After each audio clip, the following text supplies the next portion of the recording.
Food Explorers, ang kasama ko ngayon, kaibigan nating matagal na nakasama na sa lahat ng klase ng adventures natin sa Farm to Table. Kaya naman ngayon, binitbit ko dito sa Maypaho Public Market para naman ma-experience niya yung ating RapSa Roleta.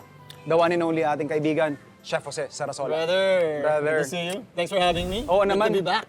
So RapSa Roleta, basically anything goes. Alright. Yung RapSa Roleta natin would dictate kung ano yung lulutuin natin para lang makapag-share tayo ng mga recipes sa ating mga food explorers, di ba? Gotcha. So ito yung protein natin and ito yung ating method of cooking. Alright. Okay? Ready ka na, brother? Let's Paikutin do it. na natin. Let's Sabay do na it. natin to. Yes, sir. 1, 2, 3, go!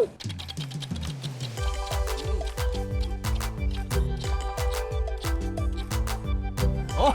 Uy! Oy! Chef's choice. Anything goes. Anything goes. Kahit anong trip mong lutuin, yun na lang. Pero mamaya, para lang lagyan lang natin ng element of siguro competition. Okay. Huhugot tayo ng very special judges. Judges. Para may titikim dun sa niluto natin. Para walang bias. Para fair. Para fair. Okay. Yan. Brother, may naisip ka na ba? Parang feel ko magano ngayon. Magmanok. Sabayan kaya kita, magmanok din ako. Sige. Pwede. Chicken fest tayo Chicken ngayon. fest. Let's do it. Laban. Yes, Go. sir. Mamalengke na Let's rin go. tayo. O, tara. Okay. Let's go.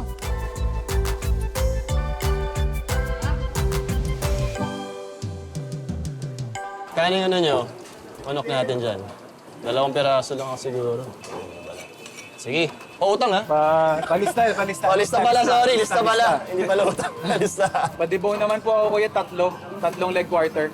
Ano ba yun? Ba hardest part sa challenges mo minsan dito? Wala naman. The simpler, the better. That's true. That's true. Yeah. Simplicity is still the best pa rin. Oo. Hello.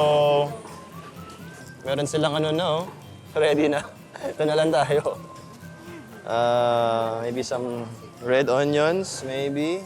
Yeah. Get some bell pepper for some color. Always try to look for mga vegetables na walang mga lumps or may mga lubog.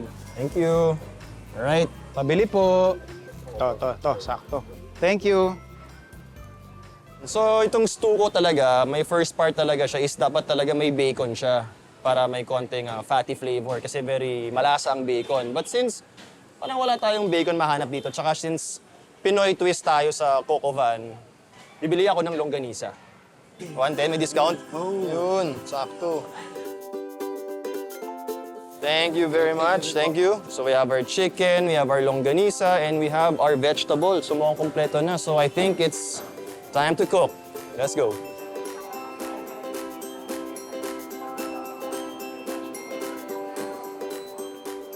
Kompleto na yung ingredients natin, brother. Yes, sir. Ready to go? Let's do this. Alam ko na yung gagawin mo. Talagang Yes. nag-stick ka dun sa naisip mong concept kanina. Yes. Ito naman, may nakita naman akong inspiration. Oh, okay. Ponkan, pare. That's gonna be Murang-mura. exciting kung anong gagawin mo dyan, ha? Madaling-madali lang yan. Anyway, let's start. Alright, let's do Ready? it. Let's do it.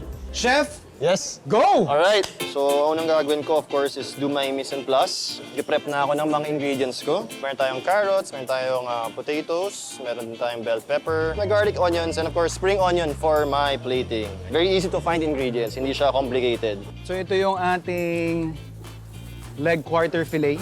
You're just gonna season this with some salt. Almost optional. Pero I opted to use onion and garlic powders. Where do you get your inspiration for today? Ang naisip ko lang kasi mabilis, pero Yes. syempre packed with flavor. Flavor. Chicken al orange. Oh, that's good. Pero imbes na orange, Ponkan tayo, brother. galing. Season our chicken, of course, very important. Any kind of meat, before you cook it, kailangan talaga may seasoning siya. The generous amount of salt para hindi bland ang flavors. And pepper. So, you massage now to make sure all the salt and pepper goes into our chicken. so at this point, yung cornstarch na pinang-dredge natin doon sa ating chicken, flavored yan of course with onion and garlic powder, ready na siya. As you let this sit, mas magtutubig pa yan because of the salt na nilagay natin sa kanya, mag-extract pa ng water yan. So mas didikit pa. Sakto, papainitan natin yung mantika. So basically, sisir ko yung chicken ko. Hindi ko siya cook all the way. Gusto ko lang maging brown yung outside niya. Kasi yung talagang cooking process ko will be in the stew pag may sauce na siya. So medyo slow cook yung pagluto ng chicken natin. At this point, yung temperature natin, mga more or less mga nasa 200, 250 na tayo. Para sa akin yun yung saktong temperature para naman i-fry na natin, skin side down, para makuha natin yung crispy na consistency ng ating chicken. So we're just gonna fry this over medium heat. More or less mga 10 to 12 minutes. And then after nyan, we could proceed with our sauce naman.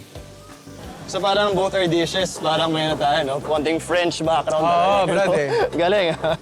At saka iba rin kasi yung when you're cooking on the spot, walang hocus-pocus na nangyayari, di ba? Correct, correct. So lagay tayo ng konting mantika ulit. Kailangan mo ba ng oil? Yes. Teka, brother, kailangan ni Chef Jose ng kwan. So dahil kailangan mo ng oil, inubos ko yung mantika eh, brother. Eto na ha. There you go. That's good, bro. Thank Okay. you. See? Iba talaga si JR. So, time to saute. So, unang nilagay natin, of course, will be our longaniza. So habang unti-unti nang nagpa-fry, patapos na yung ating protein, yung ibang components naman. We have here saba. So ipa-fry lang natin to. Kasama natin dun sa dish. Now add our garlic. Yun, no? Then now add our onions as well.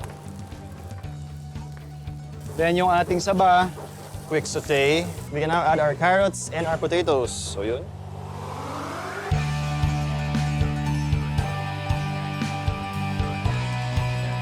At this point, we can add the wine.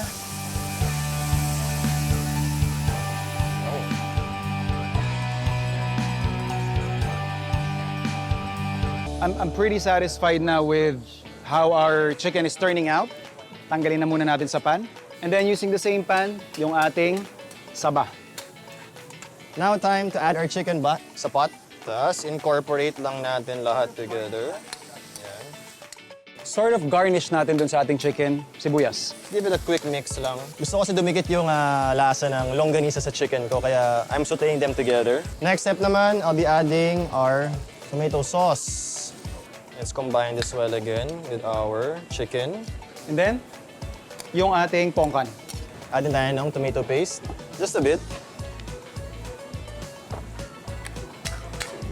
Pepper. Check lang natin yung ating saba. A bit of sugar. Salt din. Give it another good mix. And then we'll be adding our water pagkatapos. Para hindi siya ganun ka-thick din. Yeah, but not too much. So now, we let this just simmer away. Hanggang maluto yung manok natin. Yung parang pinaka-glaze naman natin, what we'll do, i-reduce lang natin yung ponkan juice. And of course, para lang mas ma-enhance yung sweetness ng ating ponkan juice, let's add some honey. What we're looking here is somewhat syrupy consistency. Add tayo ng konting butter. Pang additional flavors. Yan. Yung ating mantikilya. So yes, generous amount. And then finally, itong ating mga fried na chicken, ito-toss na natin doon sa ating Ponkan glaze. Ito okay na, na-toss na natin yung ating chicken. Pwede tayo mag-serve. Add lang ng konting color. Tara guys, plate na tayo. Brother, you're done? We did it, bro. Panis! Good job, Yes, brother. sir. Good job, good job, good job.